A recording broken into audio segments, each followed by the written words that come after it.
பரந்தூர் விமான நிலைய திட்டத்திற்கு எதிராக போராடும் மக்களை சந்தித்த விஜய் தான் வளர்ச்சிக்கு எதிரானவன் அல்ல என்று கூறினார். காஞ்சிபுரம் மாவட்டம் பரந்தூரில் அமைய உள்ள பசுமை வழி விமான நிலையத்திற்கு எதிர்ப்பு தெரிவித்து ஏகனாபுரம் உள்ளிட்ட பல்வேறு கிராமங்களைச் சேர்ந்த மக்கள் போராட்டத்தில் ஈடுபட்டு வருகின்றனர். இந்த போராட்டத்தில் ஈடுபட்டு வரும் கிராம மக்களையும் போராட்ட குழுவினரையும் தமிழக வெற்றிக் கழக தலைவர் விஜய் இன்று சந்தித்தார். இதற்காக பரந்தூர் சென்றடைந்த அவரை போராட்ட குழுவினர் வரவேற்றனர். இதனைத் தொடர்ந்து தனியார் திருமண மண்டபத்தில் நடைபெற்று வரும் கூட்டத்தில் பிரச்சார வாகனத்தில் நின்றவாறு விஜய் உரையாற்றினார். அப்போது பேசிய அவர், எனது கள அரசியல் பயணம் பரந்தூரில் இருந்து தொடங்குகிறது என்று கூறினார். எதிர்க்கட்சியாக இருக்கும்போது விவசாயிகளுக்கு ஆதரவான நிலைப்பாட்டையும், ஆளும் கட்சியாக இருக்கும்போது விவசாயிகளுக்கு எதிரான நிலைப்பாட்டையும் ஆளும் அரசு எடுக்கிறது என்று கூறிய அவர், உங்கள் நாடகத்தை பார்த்துக் கொண்டு பொதுமக்கள் இனியும் அமைதியாக இருக்க மாட்டார்கள் என்று கூறினார்.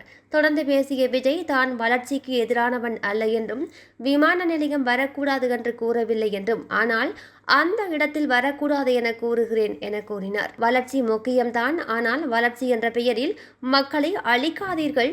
விமான நிலைய திட்டத்தை எதிர்க்கவில்லை, ஆனால் விவசாய நிலங்கள் இல்லாத பகுதியில் இந்த திட்டத்தை அமல்படுத்துங்கள் என்று கூறினார்.